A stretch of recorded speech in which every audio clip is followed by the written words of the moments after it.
Assalamu alaikum wa rahmatullahi wa barakatuhu. Derɗiraaɓe wondaaɓe, mi silmini dow mooɗon, mi hofni on, mi waɗani on barka. Ɗum derɗiraawo mooɗon Adamu Jibrilla mo Kuugal Fulaaku TV.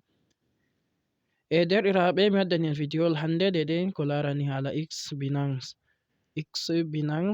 deydey ɗum application je wangi kesum, deydey himɓe ɗuɗɓe ɗo naftira ɗum. Derɗiraaɓe, deydey laawol ngol on tokkata on emvitisa, mi waɗani no on vidiyoji kenya deydey no on creata konte e nonnon link je on creata mai e nonnon deydey je on tokkata haa on yaha on emvitisa to ɓe hokki on $50.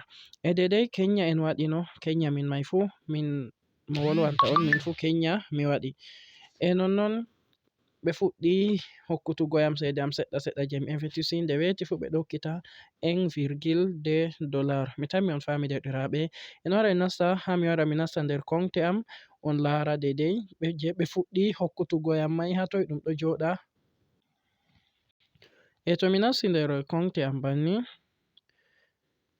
sei mi wara haa ɗo haa mi hollata on ɗo, mi wara haa ɗo. To mi wari haa ɗo, to mi nasti dow ton banni mi tammi on laari kenya deydey je kenya ɗo, nda haa ɗo $50 go ɗon no jooɗi, haa ɗo ɗon no waɗi 00 USDT. To nda hande ɓe hokkiti yam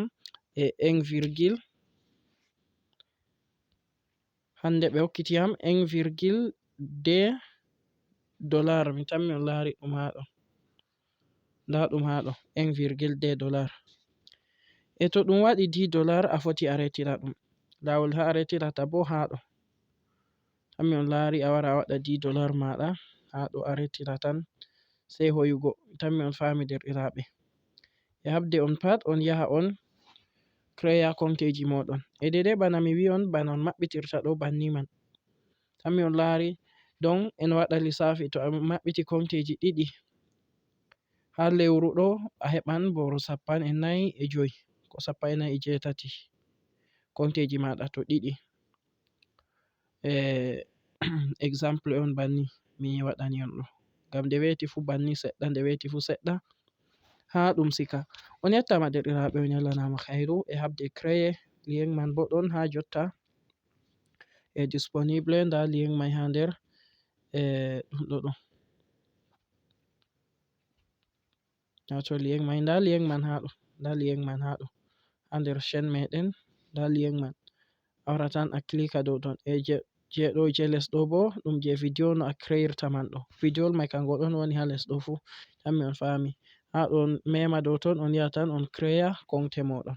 On yettama, on yalanama khairu, habde ta sakite, ngam mi ɗo numani to neɓi seɗɗa ɓe ittan ɗum, warta sei to a waɗi an man ceede maɗa $50 bo en andi be ceede meɗen to en waɗi calcul ɗo ɗum na ɗum hunde wanyo, ɗum waɗan ba 30,000 boro 30. to goɗɗo itta boro 30 emvitisa kam dikkana mo o yawa o waɗa daga jotta man ɗo. Enen artuɓe en nanai belɗum. On yettama, on yalanama khairu. Assalamu alaikum.